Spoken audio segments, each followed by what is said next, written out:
Welcome back, disc golf fans, to the Back Nine coverage of Round 1 of the 2021 Preserve Championship, presented by Prodigy Discs. I'm Brian Earhart, joined here by Nate Perkins. We are at the Preserve. We are moving into the Back Nine, which is pretty much unchanged from the last year's tournament. We've been watching some decent golf so far, Nate. Yeah, we sure have. Our card played the front pretty well. We said it before, there is just no wind out here. Yeah. And you could go 10 down on the Back Nine, honestly. Absolutely, especially with 18 being as eagleable as it is. You never know what can happen. You see Ricky Wysocki is slowly creeping up the leaderboard. Alden Harris with a beautiful 10 down. That is the mark to hit right now. Double digits on the way. And we go into hole number 10, 316 feet, this beautiful wall that we're shooting over. Pretty simple, straightforward hole. One of the easier holes on the course to get a birdie on.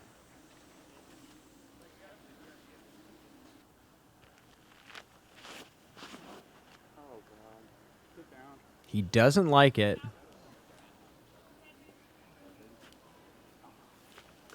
Checks up, though.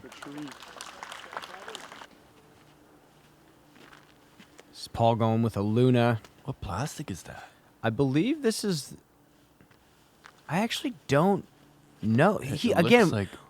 We said it in previous tournaments. He seems to have a new disc in his bag almost every tournament. It's got to be a new blend. Yeah, there's a few. I think it's a Sparkle. I think it's a Sparkle Luna.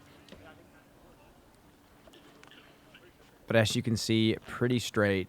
He is parked. Thomas going H series here. Nice shot.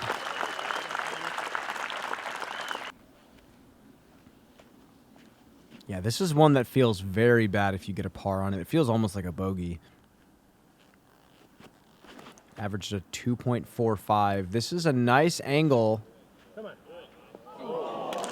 Perfect. I want to jump back. That was a beautiful little stall shot. Let's look at Ryan Sheldon's form on the forehand. Again, very pitcher-esque. Compact.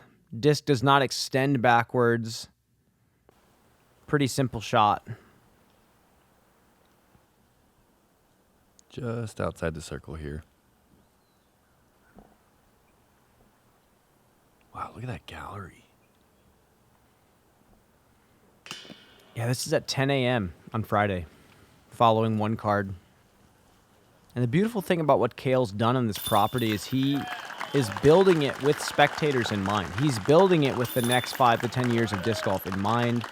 There's canopies halfway through the course. There's places for spectators to sit. There's bleachers. There's food vendors, in the middle of the course.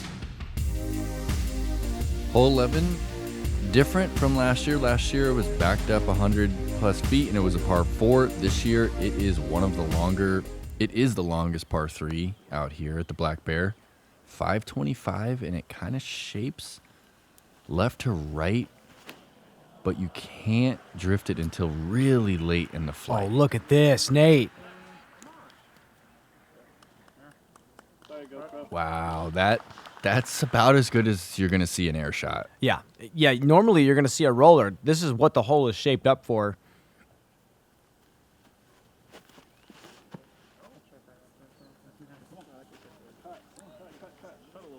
It's standing up a little early. Yeah. That's the tough part about this shot is you kind of have to force it on a cut angle for it to travel that far. Oh, here we go. Let's see if he can get a sidearm here. This would be it. This would just solidify my claim that he throws the longest sidearm.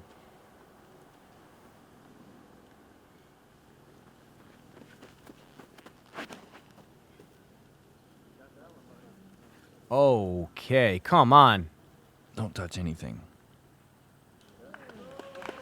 Oh, and it rolls left. Pin high, though. That's a 525-foot sidearm right there. Pretty good. Is Calvin going roller or air shot here? Don't see a ton of rollers from him. Not really. Yeah. Flat angle. That's going to come out and push left, unfortunately. Yeah, it's a fine line to get a driver to drift over like 500 feet into the flight. Yeah, you almost need to hyzer flip. You need something that's flippy enough to carry that far to the right, like Paul's essentially did.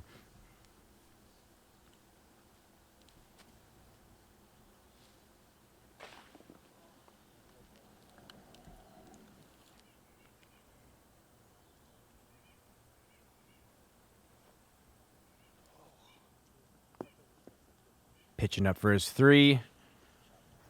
And Paul's looking at a birdie here. Circle 2.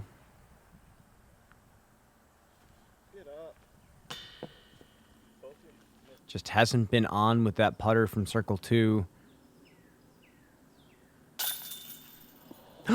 No way! Oh, it was a little left, but you see those catch pretty often. And the whole Prodigy basket is designed to prevent that. Hey guys, thanks for watching. I hope you enjoyed. Make sure to check out all the sponsors of this event, Prodigy Discs. They help me out a lot as well. Make sure to look out for my Tour Series disc when it comes out. And also check out Diameter Apparel. They're doing really cool things up in Canada. And thank you so much. I started playing disc golf with my family when I was 8 years old. When I was 16, I got my first job as a cook at a bowling alley, and that's when I made my first batch of beef jerky. As I got better at throwing, I also got better at making beef jerky. Everyone told me they loved my jerky. After 15 years of making my beef jerky as a hobby, I decided to make it available to everyone. Double G Craft Jerky. Give it a try. You're gonna love it.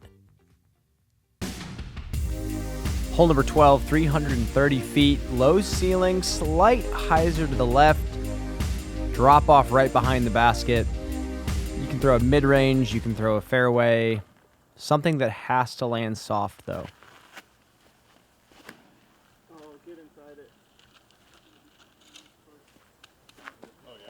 Paul throwing a perfect shot. Let's jump back and check out his form on this drive. Again, we said it before. Paul's turning into more of a finesse player. His throw is becoming so compact. Just, I don't even really know what else to say. I love how It's low just he beautiful. gets Yes. on those shorter shots. Like when he's trying to hit a gap, he really drops down, and he's still really balanced. Yeah, that's what's impressive about those types of shots. Very in control of his body. Ryan throwing a solid line too, but it that just bush. clips those bushes. Yeah, you really want to test that right side on a little bit of hyzer.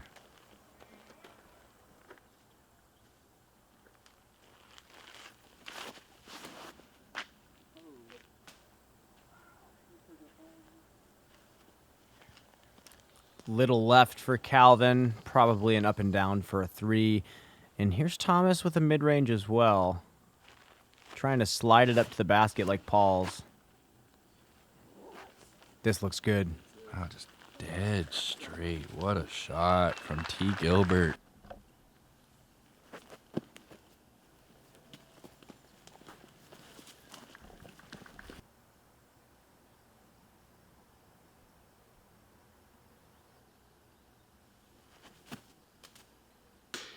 Wow, that I did not think that was a gettable putt from where he was at. That was Yeah. so close. With how low ceiling it was. Yeah. Solid bid from Calvin. Thomas taps in an easy birdie. And again, guys, we're right on the shores of the Mississippi. That's the river right there, and the team out here did a great job clearing this up. So when you're at this green and when you're at the next tee box, you can just look over and see the flowing river. Hole 13, shout out to Bird Town Flooring for the sweet decorative tee pad. A little low ceiling forehand right here. One of the easiest par 3s on the track.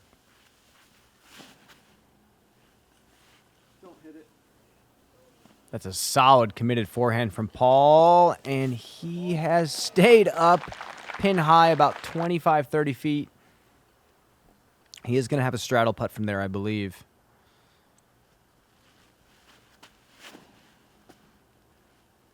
Love that hyzer sidearm. Yeah, that little Sexton hop that he added in there. He's learning from the best, Brian.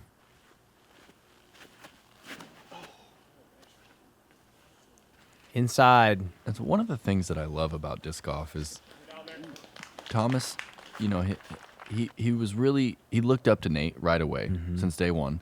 And he was attached to the man. And Nate didn't, you know, Nate just welcomed him in. Yeah. Right in. He said, yeah, Thomas, I'll teach you how to throw like I do. Let's check out Calvin's sidearm, actually. We don't see it too often, but it's actually kind of underrated. Like, he kind of does a little shuffle step with his footwork. Doesn't open up until the very end when he throws that sidearm. But, yeah, solid shot. He's parked. Best out of the four. And you've seen that kind of relationship happen multiple times in disc golf. I mean, we saw it with Brody Smith and Paul McBeth. What other sport can you go straight to the best player in the world and just start learning from them? It's such an accessible sport. Yeah, it's a very, no. High left for Paul. Putter is just not working out for him right now. Yeah, we're in such an intimate phase of the sport still where even fans can just get right up and personal with the best players in the world and watch them practice and watch them putt and follow directly behind them on a card. It's really a special time to be a disc golf fan and a disc golfer.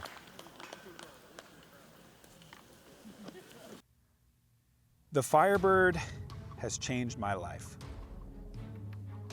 I think that without the commitment shown to me from Innova to make this disc in 2015, I would never have made the leap to take my game to a level where I can call myself a US champion, a top 10 player in the world. In my mind, the Firebird is the greatest disc ever made. Hole number 14, absolutely beautiful hole. We're starting from out of bounds, shooting onto this narrow landing strip. Natural OB off to the right, big drop off. Everything cart path and left is also out of bounds, so just land one on the strip. Players can go mid-range on this hole if they'd like to. And Thomas is going to do exactly that. Yeah, just not risking any fade at all. That's really the only danger on the hole is just fading out early, finding that OB left. And this is pretty much Calvin's mid-range. He's going eagle here. He's going to be able to smoke this thing down the fairway.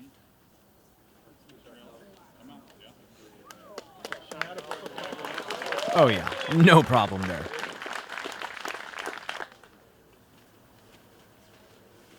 Ooh, and Paul's going Undertaker. I love this play. This is his favorite disc lately. Started off on a little bit more hyzer. That's drifting right. Oh, yeah. Sneaks through that right side. He should be fine. And he's going to have room off to the left to throw a forehand if he wants to. Do you know what that tie-dye one is? Is that a Discraft fairway or is the one that he's that throwing a here? flat top Firebird? His bag is so mixed that Yeah. I don't quite know. I know he loves the Nuke OS. I think that's his main distance driver. But I haven't. I think that's flat top Firebird. I would not doubt that for a second. He kicked a little bit. That is an overstable disc that he's throwing. Oh, no. Oh, it's in. Oh No, it's not. Oh, gosh. Ooh, and a little touch zone backhand. Little Anheuser nose up, soft fade. Look how soft that thing lands. I just love the So little good. swing with his left arm, and it's so in sync with that motion. Yeah, that's the thing that you notice about the best throwers in the world. Their throw looks very similar to walking. Opposite hand, opposite foot locked together. Everything's balanced. And that's what I love, especially about Paul's throw. Great approach from Ryan. Well, you even on those short shots, if you get if you get everything in tune, you don't have to arm it last minute to rip Exactly. over. You have that pace. You already know that you're going to get all the spin you need. Then you just focus on getting it on that line. Oh my gosh, what a rough hole for Thomas. That putt was pretty much in. I think he got nubbed.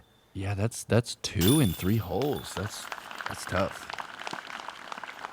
Galvin moving to 7 under.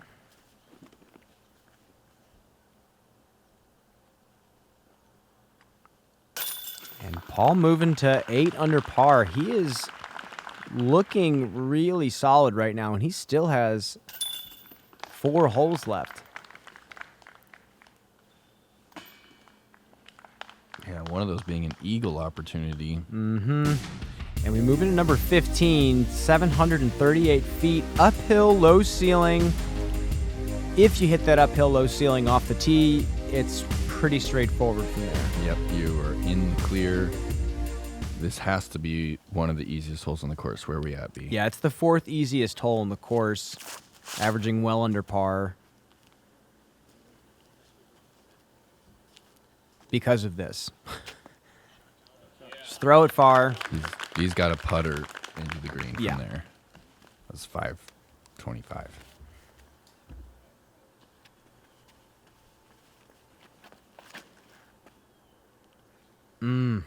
That's Undertaker again, right? No, I believe that's a Zeus that he's That throwing. purple one is? Yeah, he likes to throw the Zeus on those hyzer flip distance lines.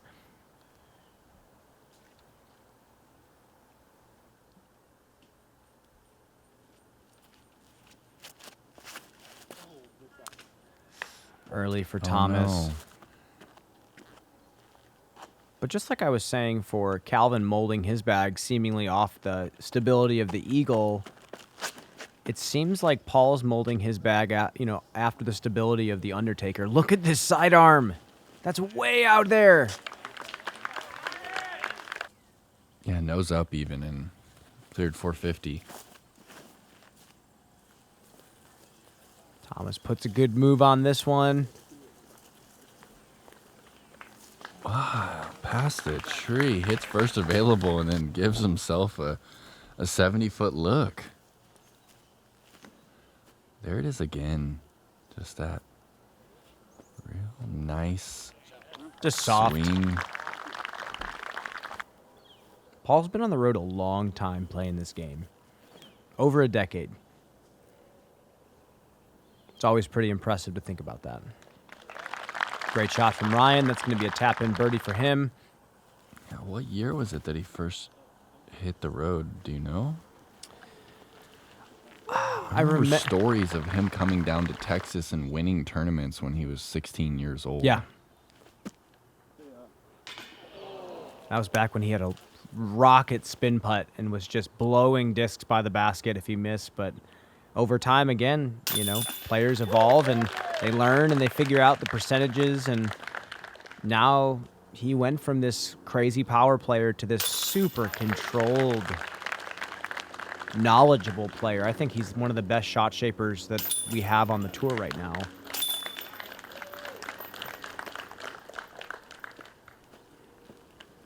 In this game, preparation is everything.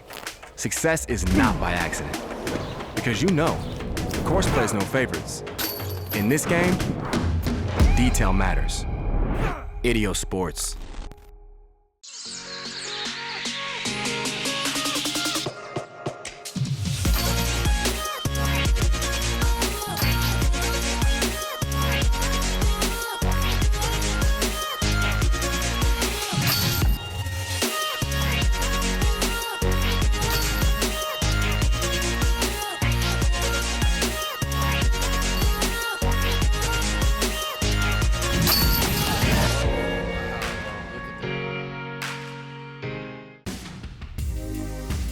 Hole number 16, par 3, 374. Baskets on this little plateau, guarded by some trees. Hyzer skip is a pretty good play. You can also go straight at it and try to land it softly. Most of the time, we're going to see this shot right here. Destroyer. If this was on flat ground, it would be the easiest hole out here. but because it's on this gentle slope, you will see some 3-putts. Yeah, definitely. And the grass, again, is so thin.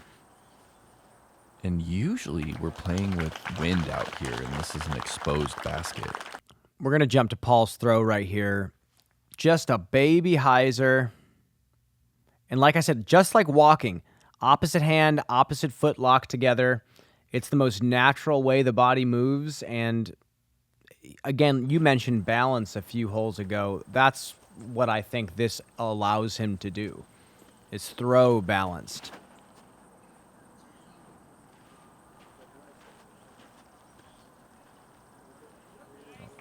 I like that low release right there from Ryan. It looked kind of burned out of the hand, but had plenty of pace on it. Circle 1 right there. Ooh, is Thomas going with a slower disc here? This looks like a mid-range. And it checked up like a mid. Mm-hmm. Great shot. That's the benefit of throwing as fast as he does. Oh, and Calvin's first to putt with a 22-footer. This is a tough hole to stick close because of this subtle slope in the green.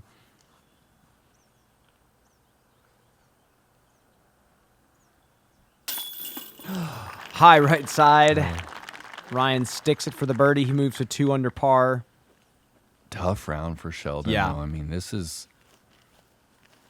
you need to be double digits if you want to stay in contention. Double digits every round, no question. This back 9 is getting torched by the field. Yeah. Thomas getting another birdie. I mean, the average back 9 is probably 5.5. Yeah, I agree. You know, it's again, and Cale owned it. He said he wanted a course that the players can come out and score on, and we move into number 17, 243. Beautiful corridor of these mature trees with the mulch surrounding them. Elevated basket. Not too much danger here. It's so simple, but the gap is tight enough that you will see even the best players in the world get off their line a little bit. Just like that. Calvin's the edge of circle 1 looking right at the OB. And Paul going with that. I believe it's I actually think it's this year's Luna. I think it's a Sparkle Z metallic.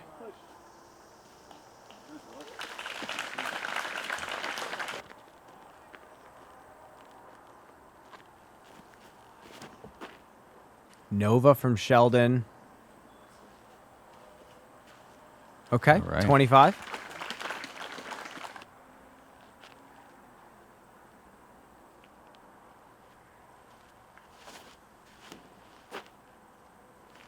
Very committed putter shot right there. So solid. Park job. Thomas is coming back. He's had a bit of a rough stretch, but he's fighting back definitely.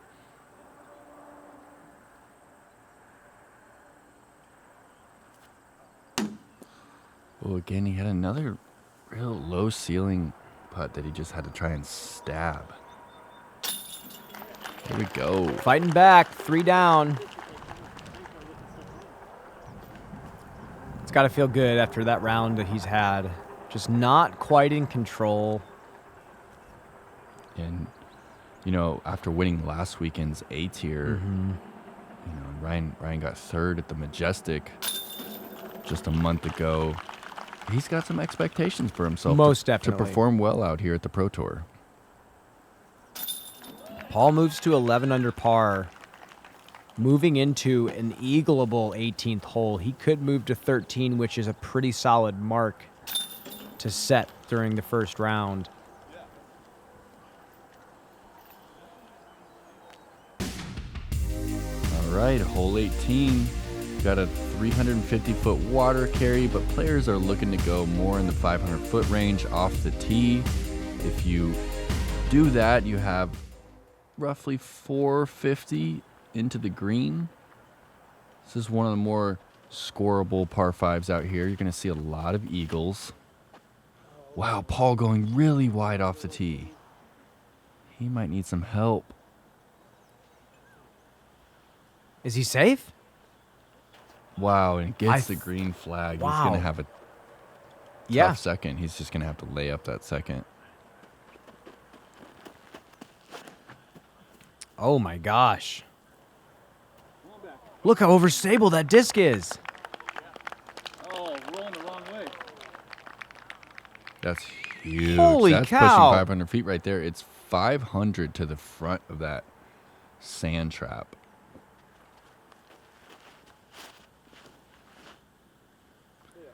A little hyzer out of the hand from Thomas. Oh, just a little low, but it crawls up the hill. He's going to be in position to attack for the eagle. Let's see if Calvin can get some air underneath this one.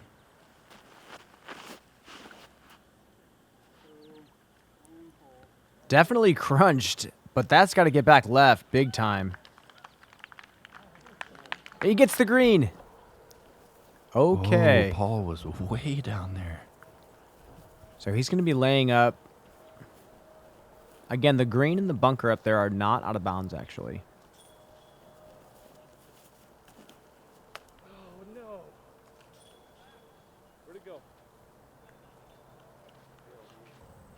And it looks like Paul gets across. We missed Ryan Sheldon's shot, but unfortunately Ryan tried to go for it, and he actually ended up going out of bounds.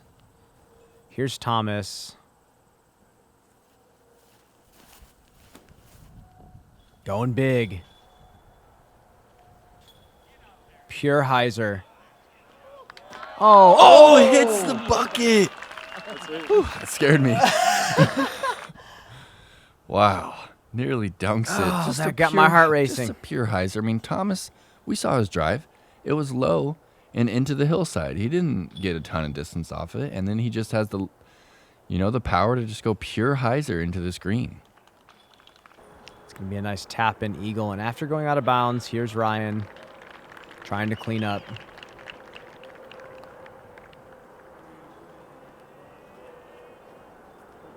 Yeah.